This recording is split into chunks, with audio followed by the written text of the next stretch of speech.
Hi everybody, welcome to my homestead and welcome to my channel. In this video we're going to be reviewing the Sunday morning session of conference, and I'm going to start it off by going over your comments that you left since the last video. If you haven't already, please make sure to subscribe, like this video. If you end up liking it, hit the notification bell and leave more comments, and we'll discuss more about what's said during conference, and let's just pull everything out of it that we can and talk about it together. So we're going to start with Kathy Price. She said, basically, forsake the world and have enough faith in Christ to do that. Yeah, and that makes me think about Elder Holland's talk when, I think it was the first session when he was talking about that we need to be all in, right?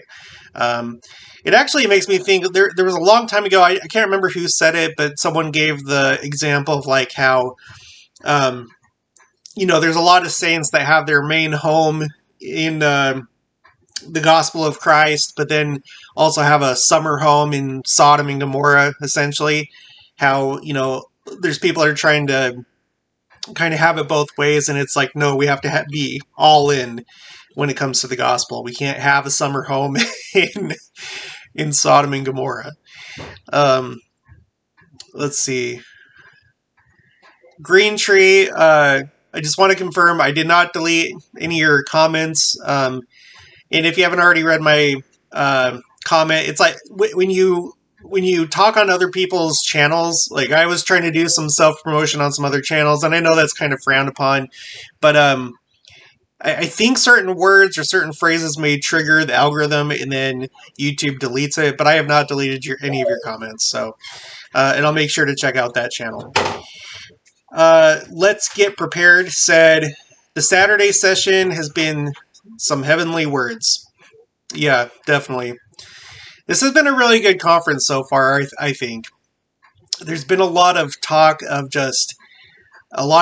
Zion being pure in heart, the second coming, avoiding contention, becoming unified, and then also lots of themes of love and the great two commandments, and there's a lot of stuff that's being repeated over and over again, and they are definitely heavenly words. All right, Aritz Litharaga Olascoaga said, Levite, as a Mormon Tabernacle president, there's never been a presidency of the Mormon Tabernacle. I'll just have to take your word on that, because I don't know.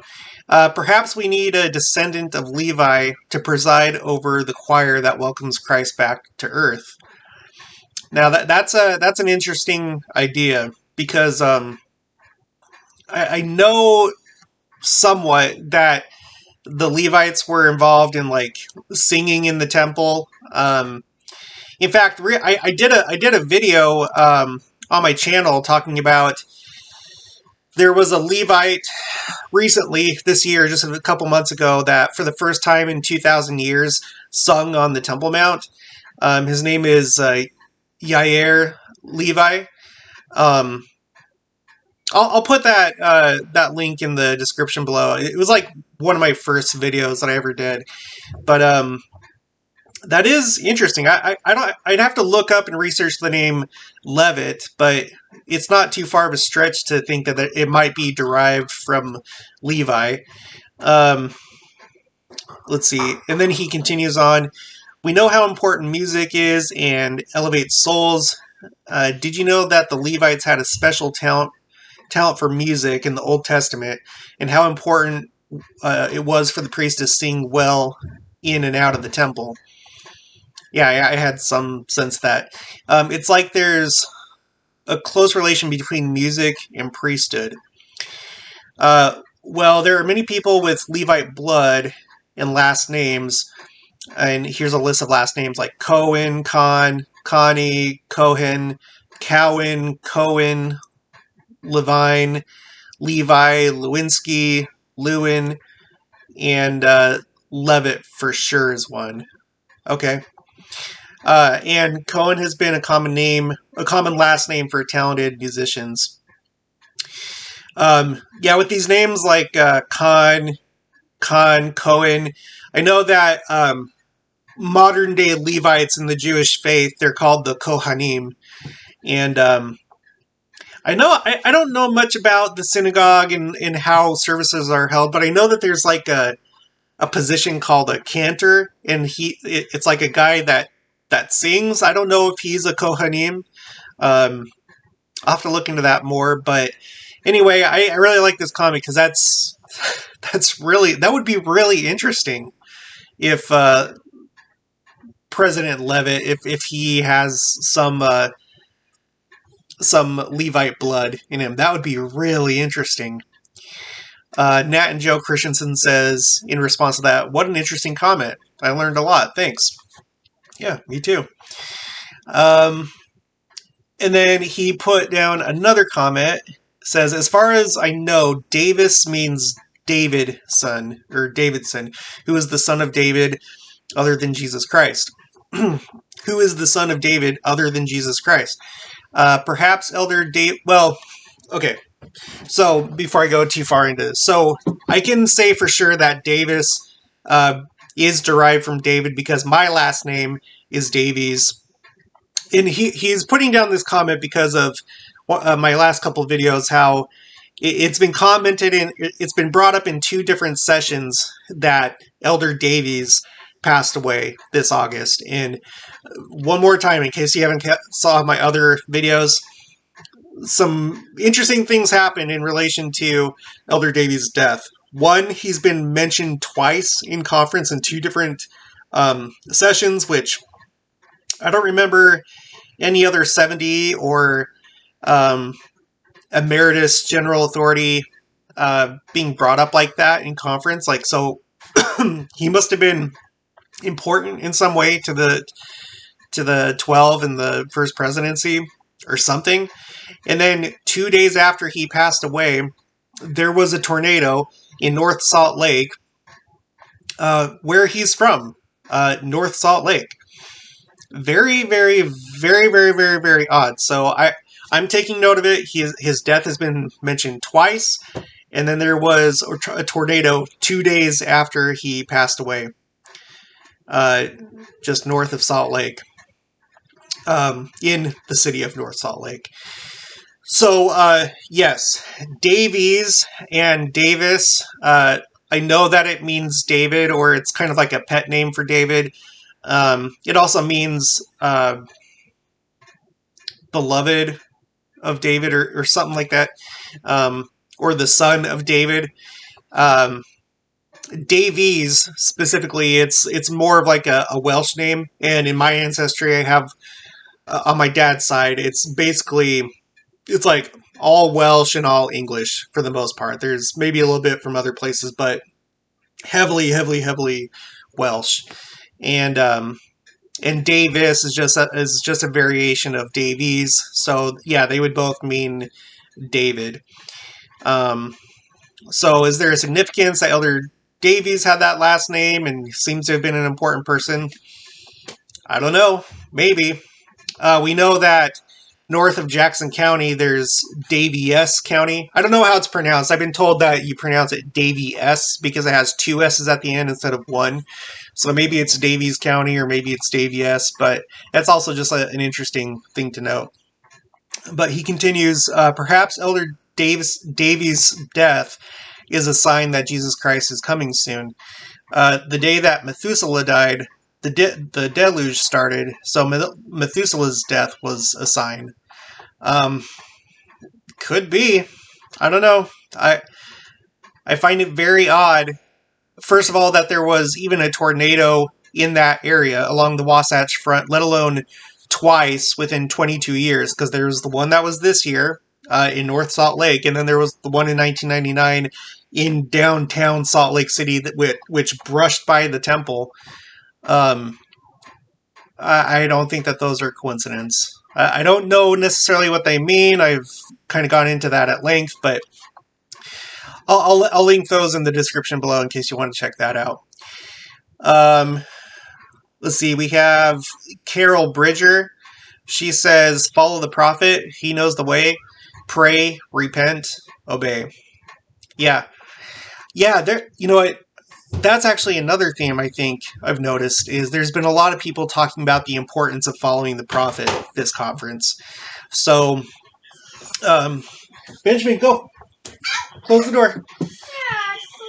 Um, and again, this isn't what this video is about, but recently the First Presidency and the Prophet have asked us to do something that a lot of us are against, getting the vaccine, and I'm still not a big fan of it, but I did it because I prayed and I wanted to follow the counsel of the Prophet, whether or not it related to salvation.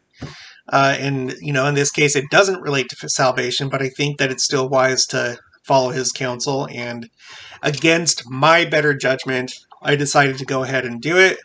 I got both shots, and it's funny because my wife, who did too, she ended up getting COVID anyway after we got vaccinated. So, that was really worth it. But whatever, we did it. But that's not the only thing. There's a lot of people struggling right now with philosophies of the world. There's a lot that are starting to creep into the church, and we got to follow the prophet.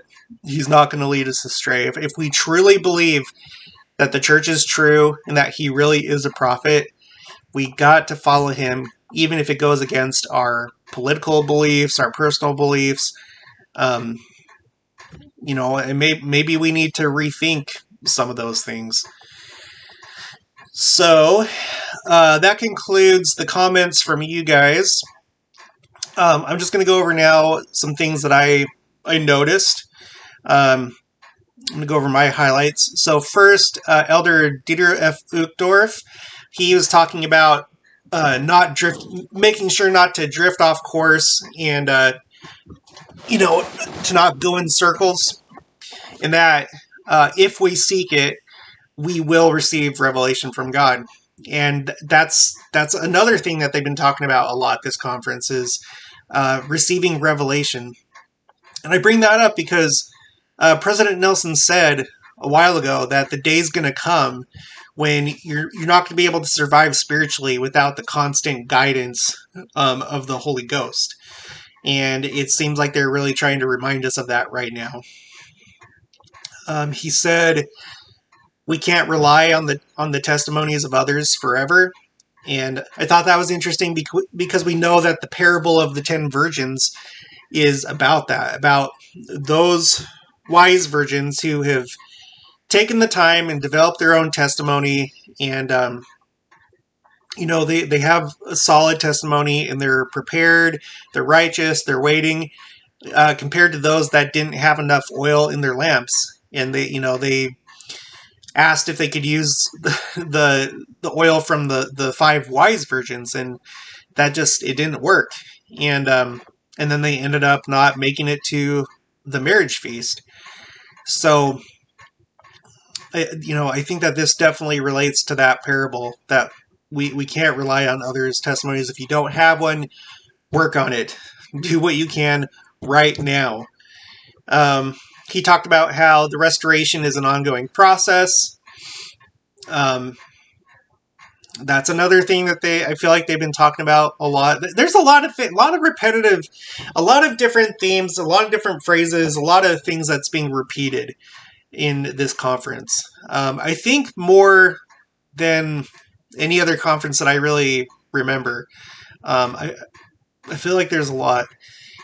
And he said that revelation is an ongoing the restoration is an ongoing process, one heart at a time.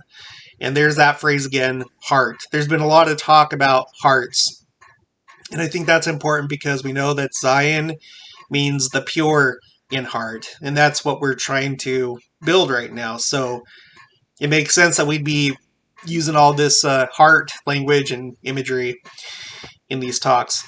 After that, we had the primary general president, Camille N. Johnson. She brought up the story of Esther, which I think that was interesting because you could see the story of Esther as a second coming, or a foreshadowing of the second coming, because it's essentially the story of a marriage, right? A marriage between a powerful king and then a Jewish woman. And because that marriage took place, the Israelites, the Jews, they were saved, right? And we know that that's what's going to happen with the second coming. That we know that it's a type of the second coming. That Christ is the bridegroom, the church is the bride, and that the righteous will be saved. Through this process of the second coming, and then the wicked will be destroyed. So, and in that story, it talks about, I can't remember his name, but there was one of the king's servants that was intent on destroying the Jews, and so that's why Esther was critical, because basically she was able to tell the king about it, and they thwarted his plan. And even to this day, I wish I remember the name of the guy, but even to this day, the Jews, they spit when they say his name. And so yeah, and it feels like that's what's happening today, that there are those that want to destroy the church. They want to destroy religion, and especially Christianity, and especially our church. But we know that that's not going to happen, and that our bridegroom is going to come very soon, and we're going to be okay. We have nothing to worry about as the righteous. Ask the Lord questions in order to receive answers through the Holy Ghost, and be ready to accept the answer. Be careful of the narratives that we have written for ourselves. So, yeah, that's the thing. We have to be ready to accept truth and to implement it into our worldview. Because either you can be, living in your own world, and then you make the truth bend to fit your worldview, or you can bend yourself and your worldview to accommodate the truth, and that's what you want to do. And as we receive revelation, some of what we thought was true, or some of our theories that we had before may be disrupted by new revelation, and we have to be careful and make sure to accept the revelation and replace those maybe faulty beliefs or opinions that we had before. And frankly, I feel like that's something that I did, both me and my wife, because we were against getting the vaccine, but we ended up getting it. After thinking about it, we researched it, we prayed about it, and we had our revelation, our own personal revelation that confirmed that we should do it. I'm not saying that you have to, or excuse me, it's going to be a personal process, but if you pray and you receive that answer, go with the answer that you receive. But don't trust too much in your own opinion. It's basically like trusting in the flesh, right? We're not supposed to do that. We're supposed to trust in God, and He'll tell us what's true, or what we need to do. And then Elder Dale G. Redland, he talked about contention and divisiveness, and the commandment that there shall be no disputations among you. Again, that just goes along with building Zion. It seems like they're really, really focused right now more than ever to build Zion, and that in order to have Christ come and be among us, we can't be fighting with each other. We can't have contention. He said here, if we aren't one, then we aren't his, meaning Christ. So if we're not one, or in other words, if we're not Zion, if we're not one heart and one mind, then we will not be Christ's. So we cannot be fighting with each other, and we need to avoid contention. With the exception of when you're standing for truth in meekness. They've talked about how when you talk about truth with others, when you talk about gospel principles, it needs to be done with meekness. And I'm not the best at that. That's something that I need to improve on. But, whenever you say truth, whenever you talk about gospel principles, it is inevitably going to cause contention with some people, because not everybody agrees with the gospel. Not everybody agrees with the truth. So I don't, they're not saying don't be firm in your testimony and firm in your principles. Be as meek as possible, but don't not stand up for the truth and voice your opinion. And then if the other side responds with contention, that's not your fault, right? It will be your fault if you get into it with them and you argue and you fight, and that's not the way to do it. But there's too many in the church right now that they feel like saying things like, just recently talking about the wheat and the tares. That I came across someone that, not on my channel, is somewhere else. Somebody that didn't like that. They didn't want to. They were like, "Well, Jesus never said that about anybody," and I was like, "What?" And then I pointed them to the scripture, and it was meekly. I wasn't doing it contentiously, but when you bring that stuff up, there's people that are not going to like it, and just don't get into it with them. And then Elder Rudlin, he talked about Christ's visit to the Americas, and then the people afterward. And that's interesting because I can't remember if it was last session or the one before that, but this has been brought up already, this conference before now. And again, that part of the Book of Mormon, that's a foreshadowing of Christ's second coming and Zion, right? Because the Nephites and the Lamanites, they were all unified, and they basically had a utopian society. They achieved Zion after his coming, and that's the goal for us, and that is what's going to happen. And the question is, are we going to be part of it? It is going to happen, but we need to make sure that we are squared away, that we are unified with our brothers and sisters and not fighting with them.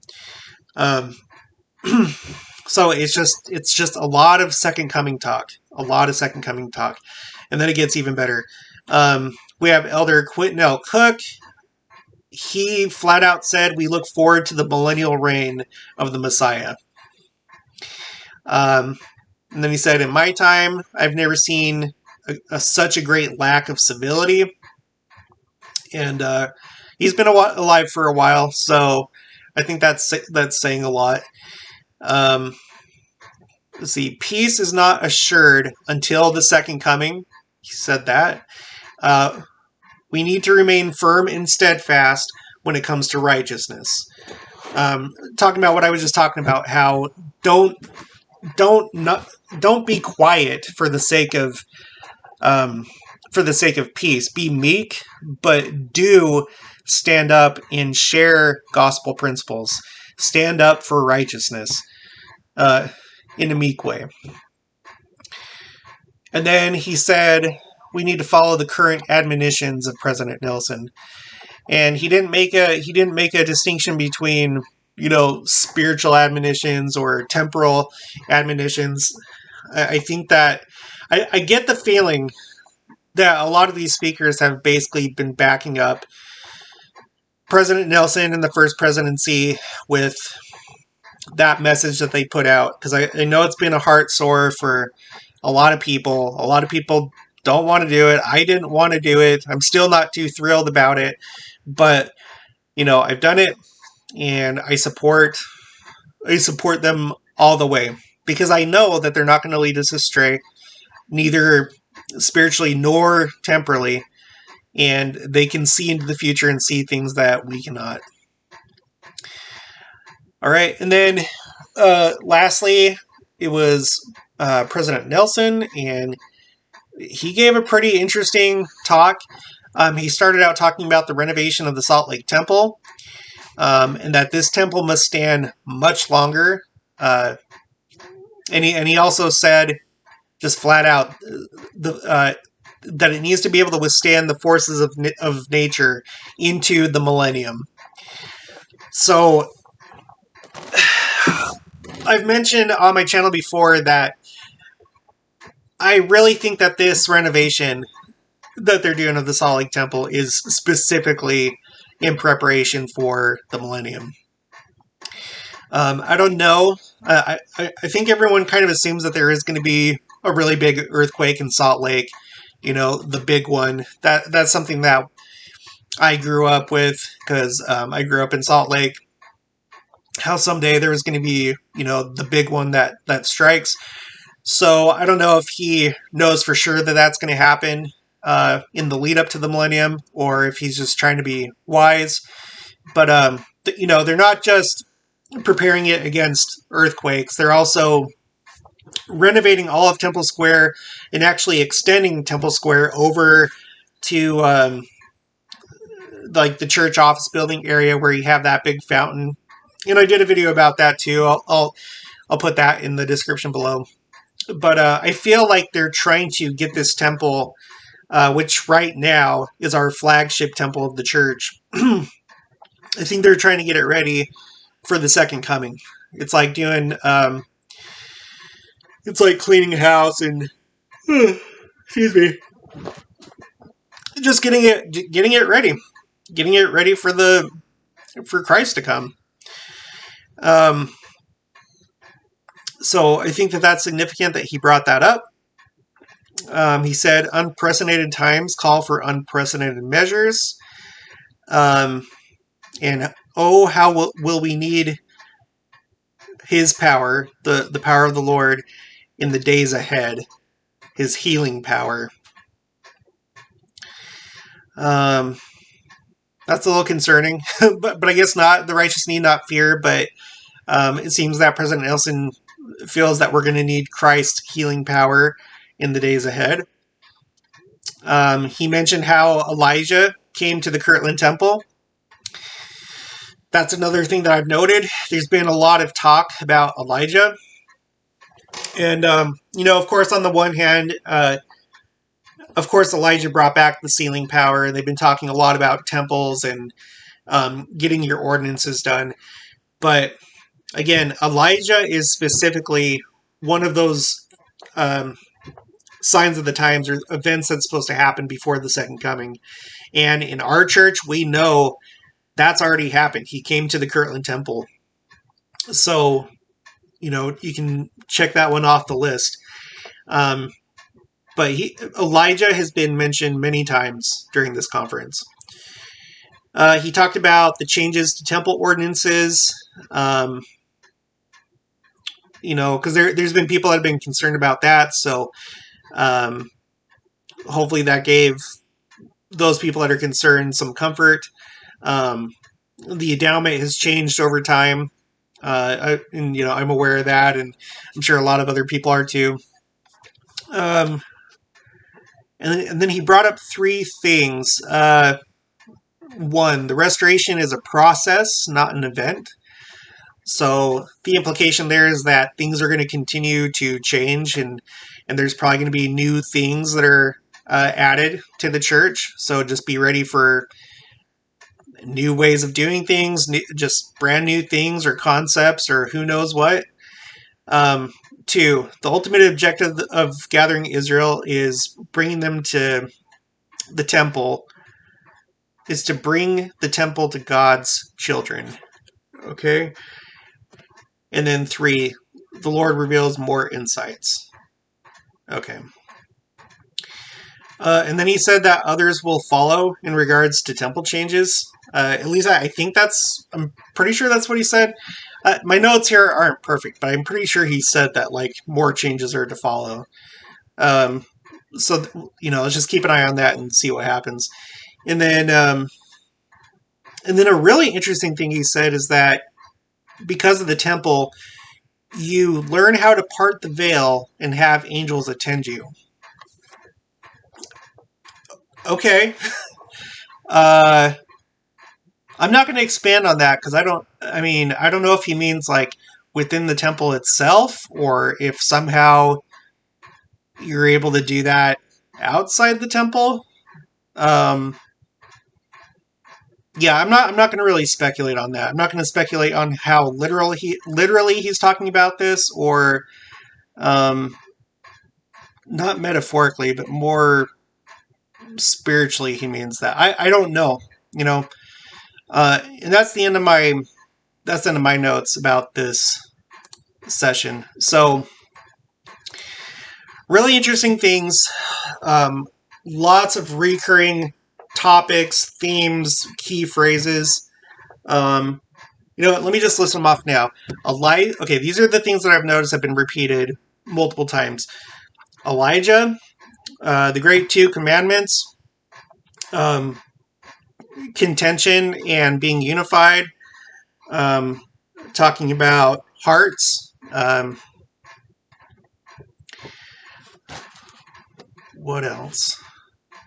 What else has there been? What? I know that there's been more. I know the number 7 has come up a couple times. Not so much in this session, or else I would have noted it. But the number 7 has come up a couple times. Receiving revelation. And then talking about the second coming. Like everyone, it seems like in one way or another, has been talking about the second coming.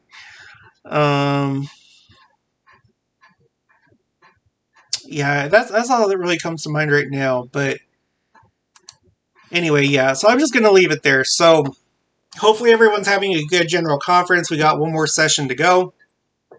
I really hope that some temples are announced. I would really like to hear about one in Wichita, but I don't know how close we are to that. But either way, it'd be great to hear of new temples being announced. If you haven't already, please make sure to subscribe, like this video if you liked it, hit the notification bell, and then leave all your comments, all your observations, all your thoughts in the comments below, and then we'll discuss them in the next video. And I'll talk to you later.